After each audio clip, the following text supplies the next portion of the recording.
4번 생물 분류 체계 알아보도록 하겠습니다. 자, 여러분들 지구상에 있는 생물을 나눠봐 라고 하면 여러분은 어떻게 나눌 것 같아요?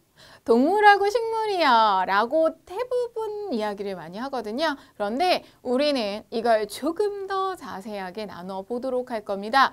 5가지 개로 나눌 건데요. 5가지 개, 원핵생물계, 원생생물계, 균계, 식물계, 동물계. 식물, 동물 빼고도 이렇게 많았어. 여러분들 근데 초등학교 때 배웠다? 몰랐을 뿐이야. 여러분들이 배우면서도 모르게 은근슬쩍 넘어가. 그러니까 조금 초등학 과정에서는 그렇게 깊게 들어가지 않았기 때문에 식물계, 동물계를 이렇게 나눠지는 거구나로 인지하지 못하고 넘어왔을 수 있거든요. 그 내용 오늘 여기서 정리한다고 생각하시면 돼요. 자, 그러면 생물을 분류했을 때 쪼갤 거 아니에요. 생물 종들을. 그러면 쪼갰을 때 가장 최종 단위가 뭘까?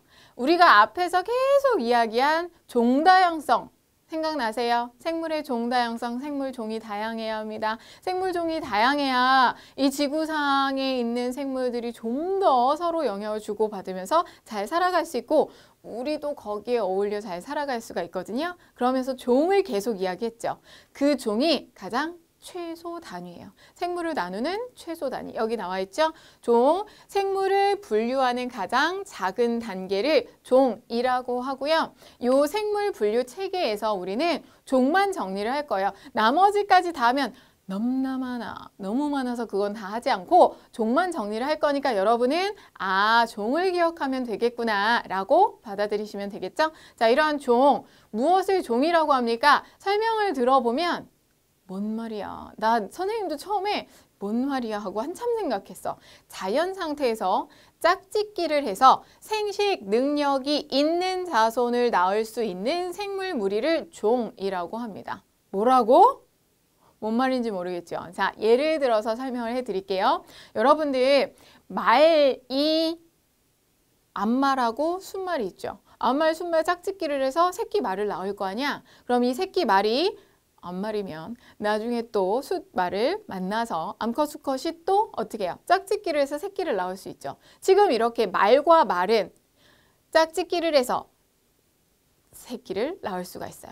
이건 말이 종이 되는 거죠. 그런데 여기 보시면 암말하고 수탉나귀, 닭나귀랑 말이 짝짓기를 합니다. 닭나귀랑 말이 짝짓기를 해서 낳은 노새, 태어난 노새는 생식 능력이 없어요. 그래서 노새는 짝짓기를 해도 아이를 낳을 수가 없는 거예요. 새끼를 낳을 수가 없는 거죠. 그러면 이 말하고 닭나귀는 같은 종이야, 아니야? 아니요.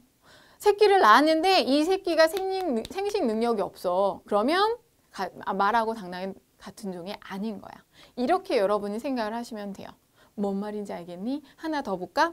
호랑이끼리 짝짓기해서 호랑이 새끼를 낳겠죠. 사자끼리 짝짓기해서 사자 새끼를 낳겠죠. 또 낳은 새끼들은 자꾸 새끼 하니까 이상하네. 그 새끼들은 또 짝짓기를 해서 각자의 새끼들을 낳을 거야. 그런데 암호랑이하고 숫사자를 짝짓기를 시켜봤습니다. 짝짓기를 했어요. 그렇게 해서 라이거가 태어납니다. 라이언, 타이거 합쳐서 라이거가 태어났어. 자, 그럼 이 라이거는 새끼를 못 낳아. 짝짓기를 해도 새끼를 낳을 수가 없어. 그럼 결국 호랑이랑 사자는 다른 종이라는 거예요.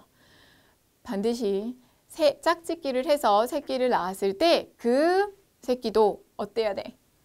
생식 능력이 있어야 종인 거고 같은 종인 거고 생식 능력이 없으면 종이 달라지는 거예요. 이해를 할 수가 있는가? 이렇게 이 말을 들어보면 뭔 말이야 잘 모르겠어. 그러다가 예를 들어보면 얘네는 같은 종이 아니구나. 말은 말, 닭나귀는 닭나귀 이렇게 다른 종이구나 라고 해석을 하실 수 있으면 돼요. 이걸 알면 이게 정리가 되는 거죠. 그러니까 이거부터 여러분이 외우려고 하지 말고 이거 뭔 말인지 잘 모르잖아. 이걸 먼저 이해를 하세요.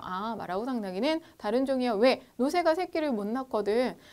이런 걸 종이라고 하는구나. 이렇게 종에 대해서 개념 정리를 해보시고요. 그러면 생물 분류는 어떻게 하는 걸까? 분류 단계를 종부터 이야기를 합니다. 가장 작은 하위 단위가 종이라고 했죠. 종, 속, 과, 목, 강문, 개. 예전에 나는 이거 어렸을 때 이거 외웠어. 종, 속, 과, 목, 강문, 개. 어렸을 때 이거 순서대로 외워서 쭉 종이 모여서 속, 속이 모여서 과, 목이 모여서 강, 문이 모여서 개 뭐 이런 식으로 쭉 외웠었는데 지금은 그렇게까지는 안 하고요. 여러분들은 종이 뭔지 알아두시고 아, 개가 가장 큰 단위구나. 이 정도까지만 기억을 하시면 되고요. 예를 들어서 선생님이 호랑이를 한번 나열을 해봤거든요.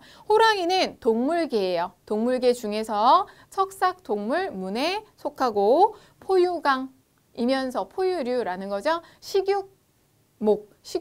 아, 뭔가 먹을 때 육식을 하나 보다. 식육목에서 고양이과. 아, 호랑이가 고양이랑 친척 맞네. 뭐 고양이 얘기하면 호랑이 얘기하면 그런 얘기 되게 많이 하잖아요. 그렇죠? 고양이 친척 맞아. 표범속 호랑이 이렇게 나누어집니다. 그러니까 여기가 가장 큰 단계고 점점 작아져서 호랑이 종으로 나누어지게 된 거고 자 이렇게 호랑이 종으로 나눴습니다. 그러면 앞에서 이야기한 호랑이 하나의 종이라는 거 연결이 될 수가 있겠죠. 호랑이는 호랑이끼리 짝짓기를 해서 생식 능력이 있는 새끼를 낳을 수 있거든. 자, 이렇게 있구나 정도 알아두시고 이걸 다 기억하려고 하실 필요 없다 그랬죠? 종하고 개 정도 알아두시면 되겠고요. 자, 그렇다면 생물 분류 5개 분류 체계 우리가 요거는 기억을 해두시는 게 좋아요. 요건 뒤에 가서 정리를 해드릴 건데 5개 아까 살짝 얘기를 했었죠. 원핵생물계, 원생생물계, 균계, 식물계, 동물계 이렇게 5가지 계로 나누어 줍니다. 옛날에 이거보다 더 전에 린넨이 2계로 나눴어요. 동물계, 식물계로 나눴다가 그 뒤로 발전해서 휘테커가 3개의 계로 나누어서 정리를 했어요. 그러다가 우리가 자꾸 조사를 해봤더니 안 되겠다. 3개로는 안 돼. 그래서 이렇게 5가지 계로 현재 나누어서 분류해서 정리를 하고 있어요. 보면 어떻게 분류를 합니까? 우선 핵막으로 둘러싸인 핵의 유무, 핵이 있니 없니? 원핵 생물계만 핵이 없고 원생 생물계, 균계, 식물계, 동물계는 핵이 있습니다. 이런 식으로 해서 각자 분류를 하는 거고요. 세포벽이 있느냐 없느냐, 몸을 구성하는 세포수가 단세포냐 다세포냐 또는 양분을 얻는 방법이 광합성을 통해 스스로 양분을 얻니 아니면 다른 생물을 먹어서 양분을 얻니 이런 식으로 이렇게 총 5가지 계로 분류를 합니다. 알겠니? 이 5가지 계에서 이제 또 종으로 쫙쫙쫙 분류가 일어나게 되는 거죠.